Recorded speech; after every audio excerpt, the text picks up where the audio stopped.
Aujourd'hui, on inaugure cette rue René Loustalot avec tous ces ensembles.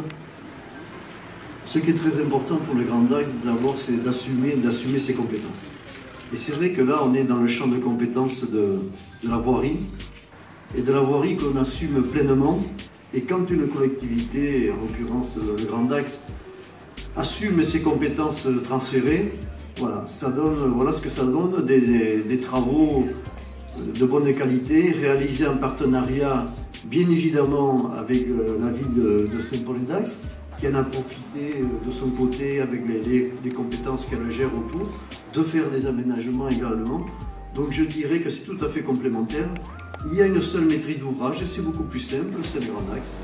Et chacun vient, les collectivités, bien évidemment, partenaires, viennent et en profitent pour justement améliorer le quartier, je dirais, puisqu'il y a pas mal d'habitants aujourd'hui présents ici dans cette salle.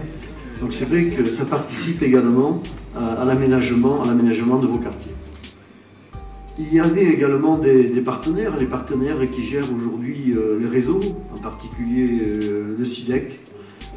Donc voilà, j'ai envie de dire que quelque part, c'est sûrement la bonne solution. Et quand on parle aujourd'hui de mutualisation, c'est vrai que voilà, ça c'est une réalité de mutualisation.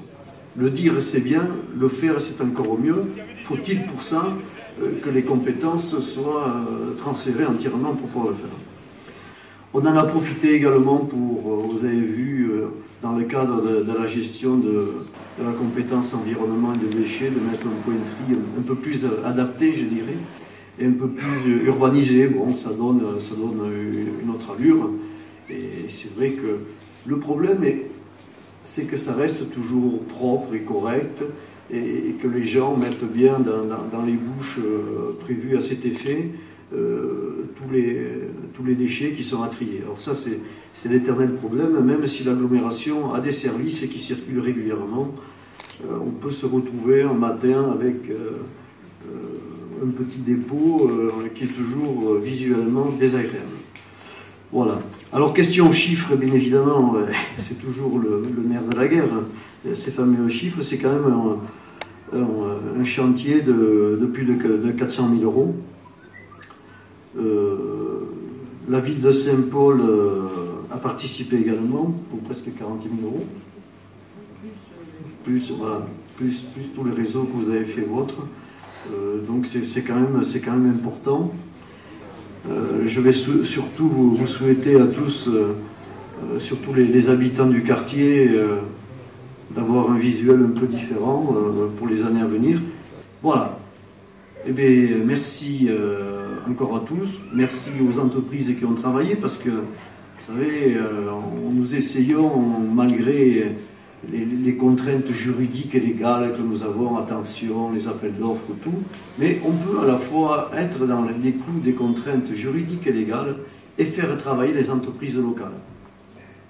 Ce n'est pas incompatible. Et j'y tiens comme à la prunelle de mes yeux. Sauf si on ne trouve pas sur notre secteur des entreprises qui n'ont pas certaines compétences. Mais c'est faux. Elles les ont toutes.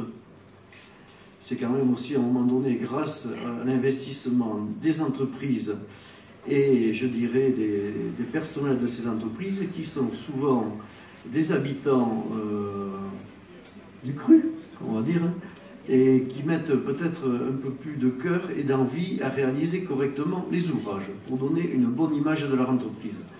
Merci et à une prochaine fois.